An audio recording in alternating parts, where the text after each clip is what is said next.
Cape Cod Broadcasting weaves the listening environments of 99.9 WQRC, Ocean 104.7, WFCC Classical 107.5, Cape Country 104, and CapeCon.com's website experience to reflect the lifestyles of the people who live, work, and play on Cape Cod. We hope that you enjoy this podcast. I'm Laura Reckford, and this is Sunday Journal. I'm here in the studio with State Senator Dan Wolf, who is a Democrat representing the Cape and Islands District in the State Senate. He has a couple of challengers this year on the Republican side who will be battling it out in a primary on September 9th. We will be hearing from both of Senator Wolf's opponents later in the show.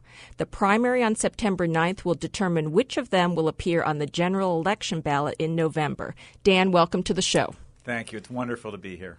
Let's start with your background. It is a unique one in politics, and you're fairly new to politics. Tell us about yourself, how long you've been on Cape Cod, what you do for a living. Well, I've been on Cape Cod for close to my entire 57 years now. My birthday was yesterday. And learned to fly here 37 years ago at the Chatham Airport. 25 years ago, Cape Air is celebrating its 25th birthday. As a mechanic and a pilot with a handful of other people, started what I think is a wonderful company. And for the last 25 years have built that. Cape Air now has over 1,200 employees and has been a real business success story, and it's been an entrepreneur's dream. It's an employee-owned company now, so we've shared the success as we've grown. I've learned a lot of lessons about how the economy works, both as a small business, now as a medium-sized business, a lot about transportation and infrastructure, the important role that the public-private partnership plays in creating a world that really serves all of us well. And I think, understanding that public-private partnership is what inspired me 5 years ago to really think about getting into politics. It is so important that we have an economy that works well for everybody and that we have a partnership with government in defining a vision for the future and then engaging the private sector in reaching that vision. So for me, I'm still in the private sector. I'm still the CEO of Cape Air. I have a great management team there, so I'm not as involved in the day-to-day. But I do think it's really instructive for me to have a hand still in the private sector as I serve the most beautiful, best district in the United States as far as my state Senate seat is concerned. Now, you've pretty much covered my next question, but I'll ask it anyway.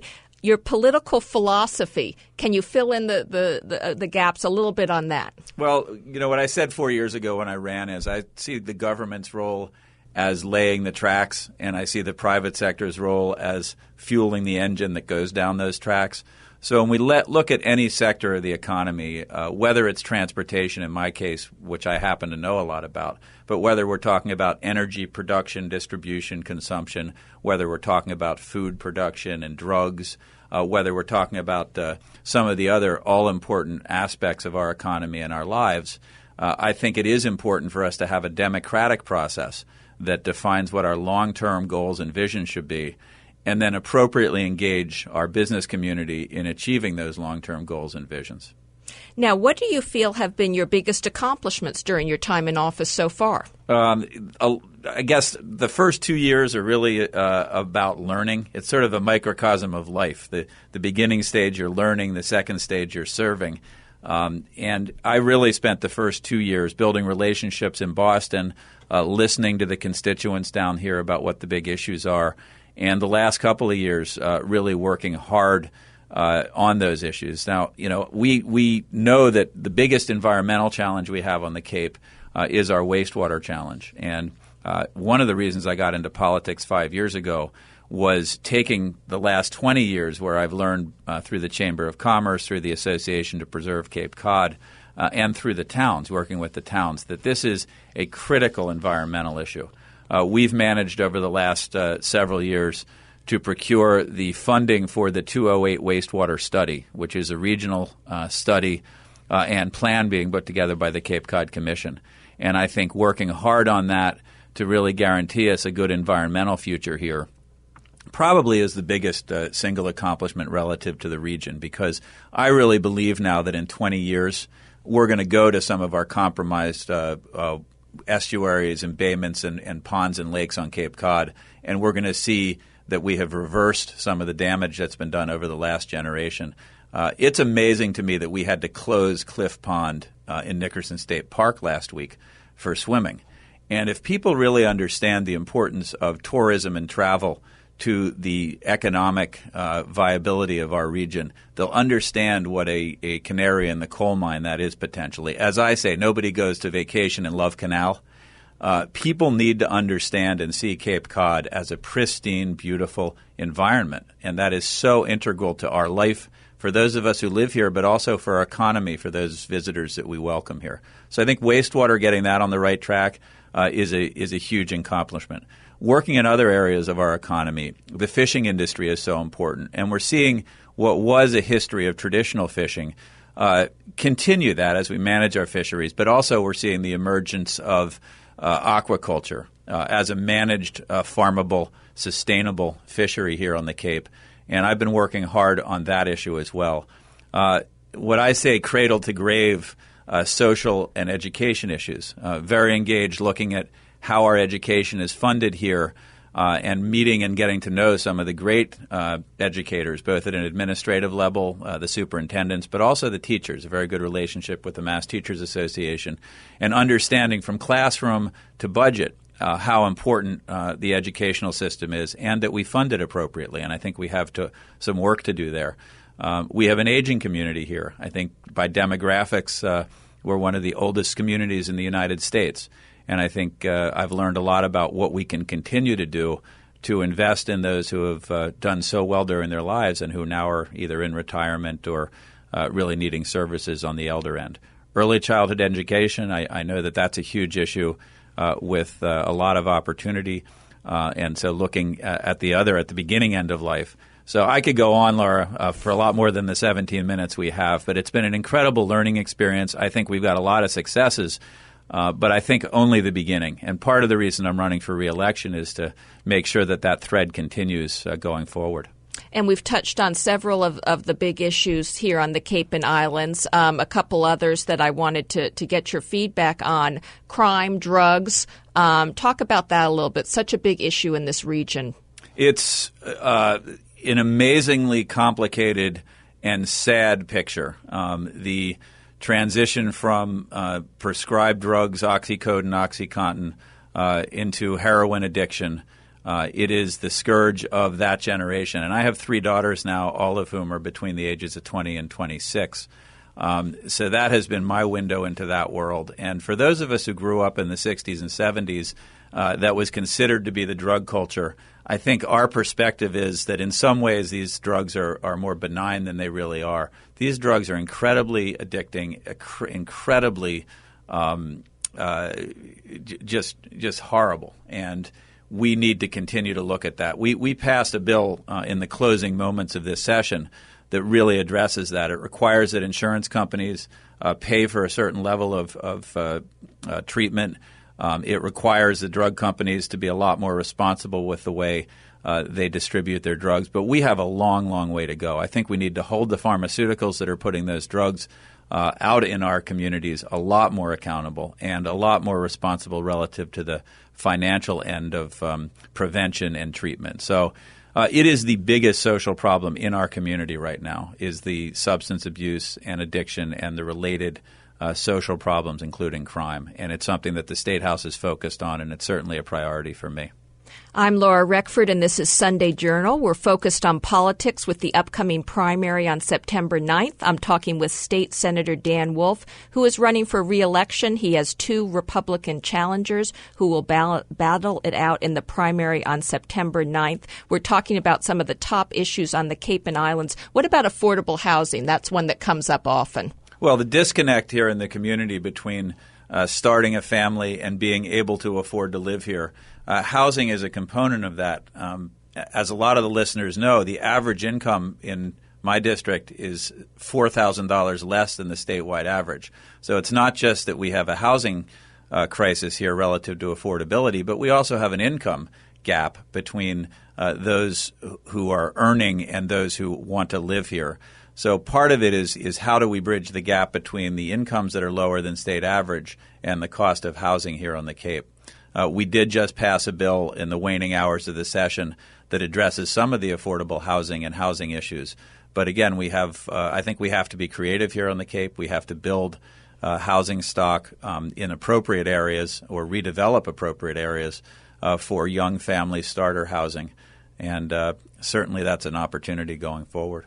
Now, you do have opponents in this year's election. One of them will move on to go against you in the general election in November. What distinguishes you from your Republican opponents? Well, Laura, I'm much more focused on what we've accomplished so far and the opportunities that has created going forward. I think that where I'm a strong candidate really does have to do with what my background has been for the last 30 years, not only building a great company here on the Cape, but also being involved. I was the chair of the Cape Cod Chamber of Commerce for a while, one of the founders of the Business Roundtable on numerous boards, including the board now of Cape Cod 5 Cent Savings Bank, which I think really defines community banking in a way that serves our communities rather than extracts wealth from our communities. So I bring a life of experience and a total love and commitment for this community.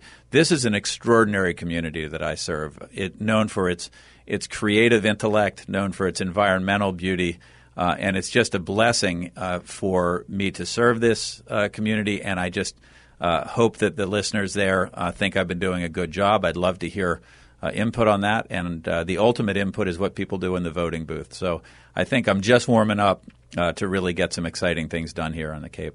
Now, you were interested in the governor's race at one point last year. Tell us about why you decided to pursue another term in the state Senate. Oh, because of the opportunities. The Senate is changing. I think Therese Murray, who represents Plymouth and has been the Senate president for 8 years, did a marvelous job. But we're going to see leadership changes in the Senate. That's going to create opportunities for me.